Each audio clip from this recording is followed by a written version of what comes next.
Seguidamente desarrollaremos el tema 4 relativo al pluralismo jurídico. Primero estableceremos el pluralismo jurídico como principio. Es uno de los principios que funda el nuevo modelo de Estado, según el primer artículo de la nueva Constitución Política del Estado Plurinacional, vigente desde febrero del año 2009. Su concurrencia, expresión e intensidad de reconocimiento ha iniciado un profundo debate dentro del quehacer epistemológico jurídico.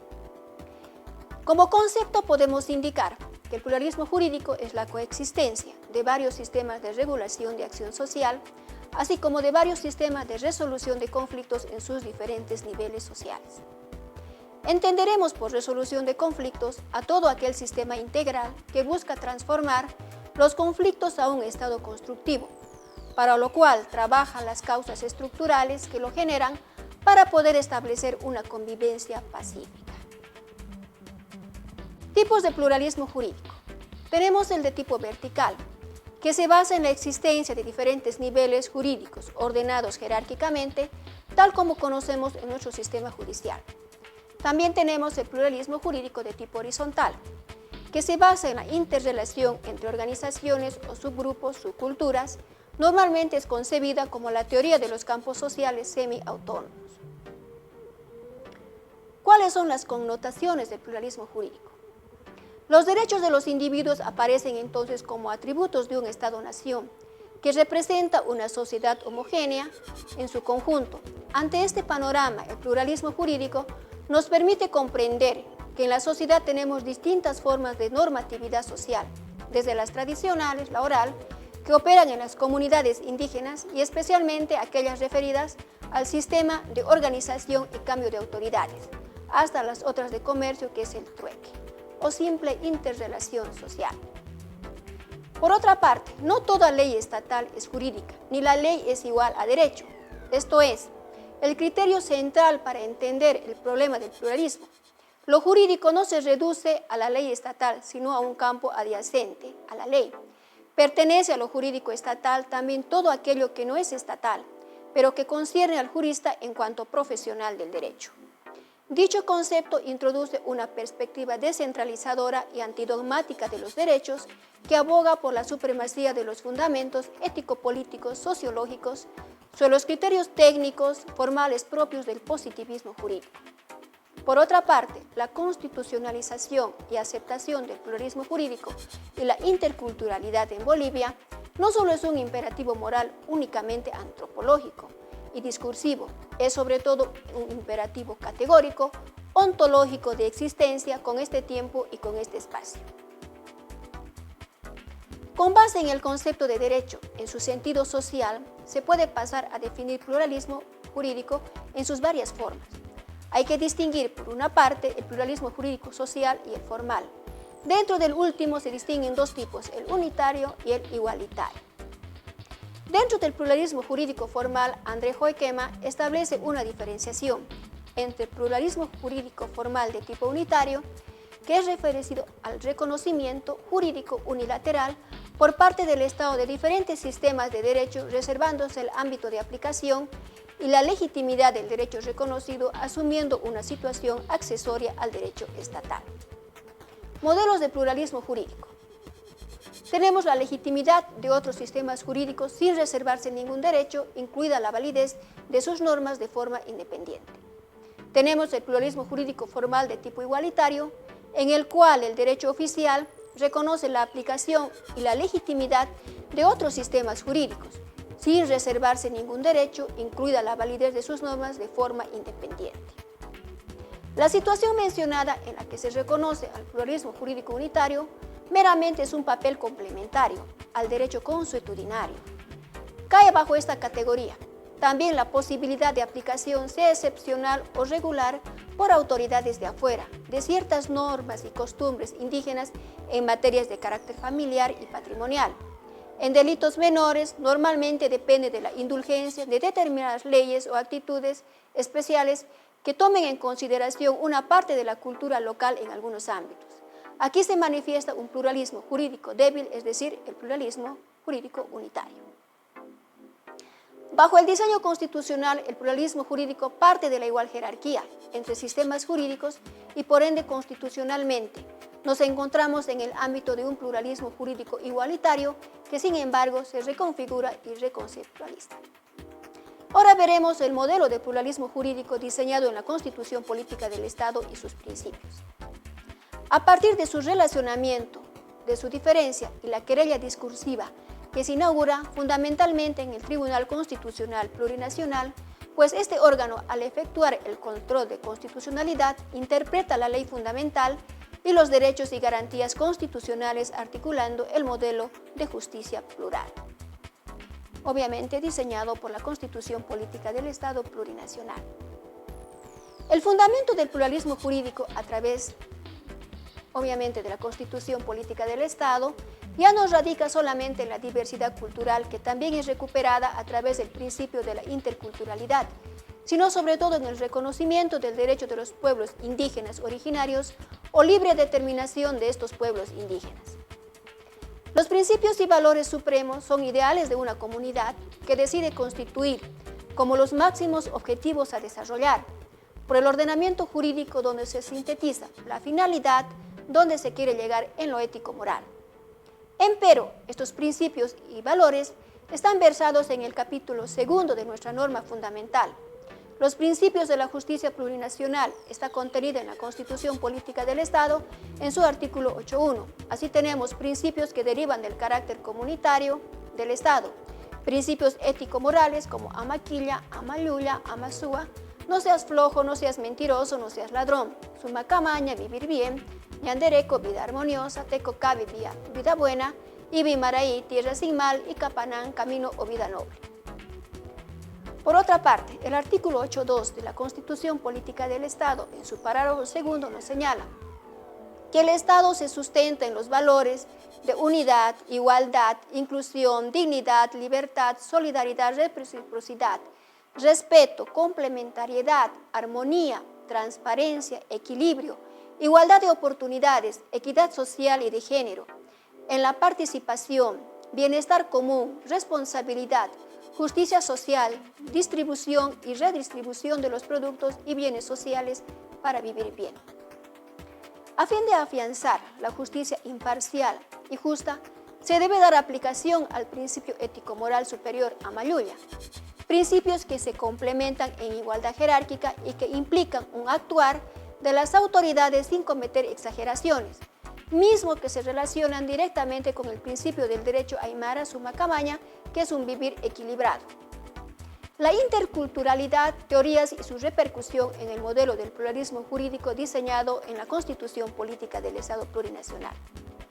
Es decir, que la interculturalidad, a partir del nuevo diseño de Estado, puede ser comprendida en dichas perspectivas. Tenemos la primera perspectiva, que implica una forma de relación intercultural entre sujetos similares o iguales en términos fácticos.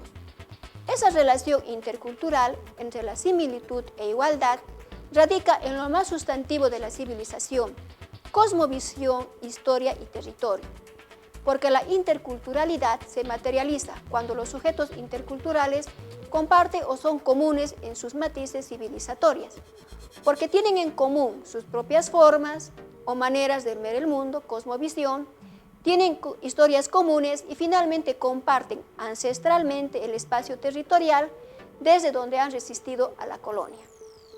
Como segunda forma o perspectiva de interculturalidad tenemos también que se tiene a la interculturalidad por construirse, también denominada interculturalidad crítica, en la que interactúa la totalidad de la sociedad del país y se constituye en una finalidad más que en una realidad concreta.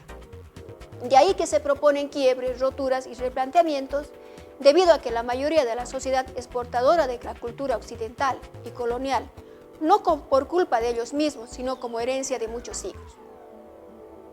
Bajo estos razonamientos, la interculturalidad supone la relación e interrelación de las diferentes culturas y a partir de ello el proceso de la construcción de lo común. La interculturalidad, por construirse, entonces reconoce las potencialidades de las diferentes culturas, naciones, para el replanteamiento de las relaciones de poder y la transformación estructura de la sociedad y el Estado.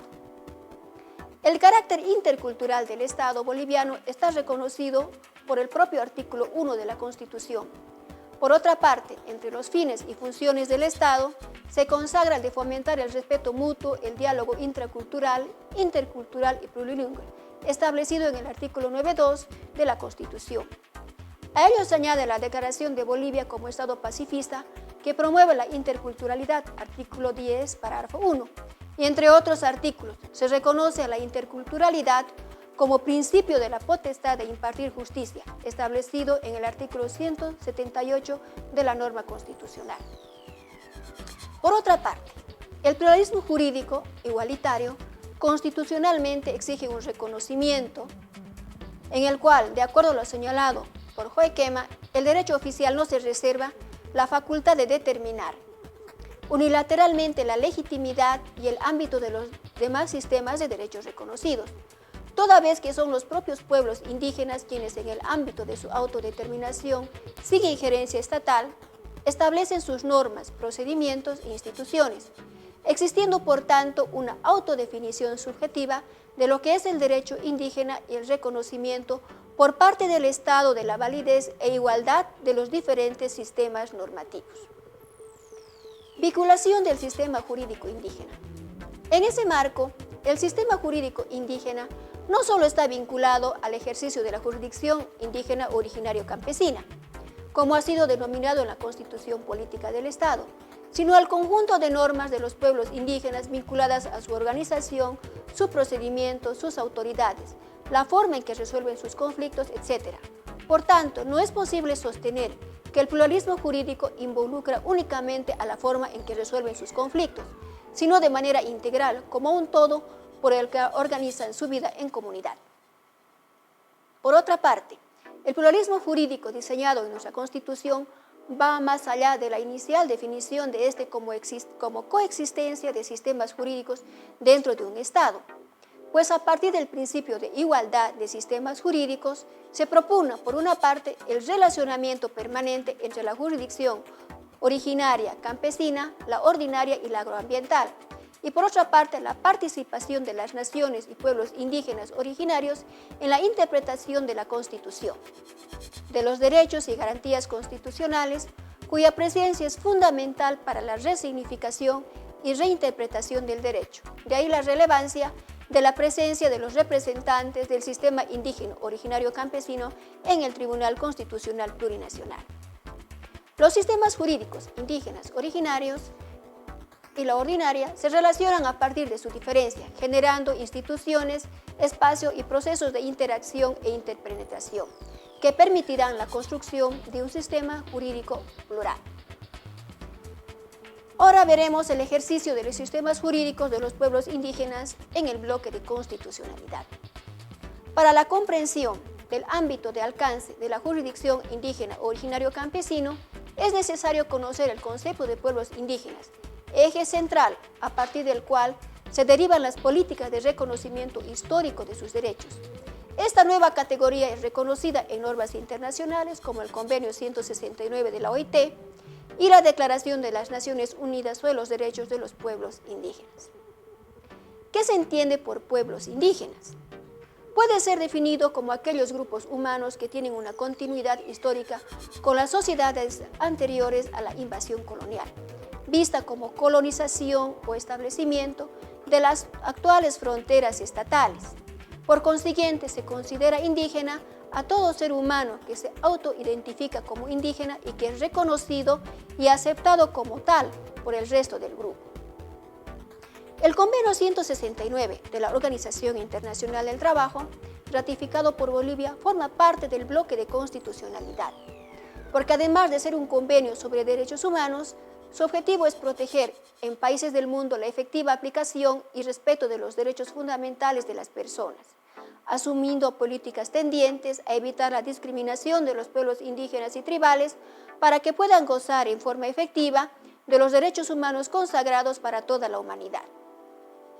Es así que el artículo 410, parágrafo segundo de la Constitución Política del Estado, indica que el bloque de constitucionalidad está integrado por los tratados y convenios internacionales en materia de derechos humanos y las normas de derecho comunitario ratificado por el país.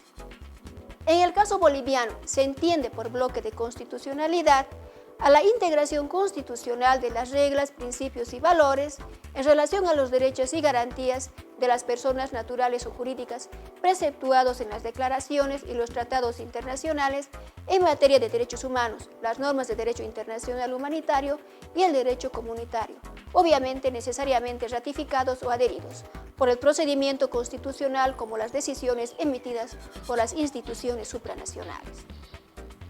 En efecto, el diseño de la doctrina plural, intercultural y descolonizante del bloque de constitucionalidad boliviano tiene la finalidad de brindar a todos sus componentes el amparo del principio de supremacía constitucional, a partir del cual operará el fenómeno de constitucionalización del ordenamiento jurídico. Es decir, que el contenido del bloque antes descrito debe irradiar e impregnar de contenido a todos los actos de la vida social. Por su parte, el segundo compartimento del bloque de constitucionalidad es de gran importancia, ya que la inclusión de los tratados internacionales referente a derechos humanos asegura por lo menos o refuerza el cumplimiento por parte del Estado boliviano de sus compromisos internacionales referentes a estos derechos. Además, la inserción en el bloque de constitucionalidad de todas las decisiones tanto del Sistema Universal de Protección de Derechos Humanos como del Sistema Interamericano de Derechos Humanos. Como cláusula abierta, sujeta a una interpretación evolutiva y extensiva, asegura un refuerzo para la eficacia de todas aquellas decisiones supranacionales vinculadas a derechos humanos, toda vez que al estar en el bloque de constitucionalidad, tal como se dijo precedentemente, el contenido de dichas decisiones debe irradiar todos los ámbitos de la vida social, plurales, supremos, a la luz obviamente del vivir bien. Evidencia esto un rasgo axiológico del constitucionalismo boliviano, aspecto absolutamente coherente con los postulados del pluralismo, la descolonización y la interculturalidad. Característica en virtud de la cual el fenómeno de irradiación no solamente opera en relación a normas supremas positivas, sino también en relación a valores plurales establecidos en el artículo 8 de la Constitución en armonía con el preámbulo, asegurándose de esta forma la materialización de una interculturalidad pluralizante en los términos desarrollados en el presente trabajo. Derechos de los pueblos indígenas a partir de la libre determinación. El reconocimiento de las instituciones representativas de las naciones y pueblos indígenas originarios campesinos constituye otro de los derechos provenientes a partir de la libre determinación garantizada en la Constitución Política del Estado y los tratados y convenios internacionales que integran el bloque de constitucionalidad. Con relación a esta temática, derecho a partir del cual también se garantiza el respeto de sus normas y procedimientos propios, en base a los cuales legitiman sus instituciones representativas, por lo que la acreditación de la representación que éstas asumen no puede ser exigida a través de mecanismos convencionales, como por ejemplo exigirles el testimonio del poder notariado, ya que ello significaría una intromisión por parte del Estado en sus estructuras propias de organización y por ende una transgresión del principio de libre determinación.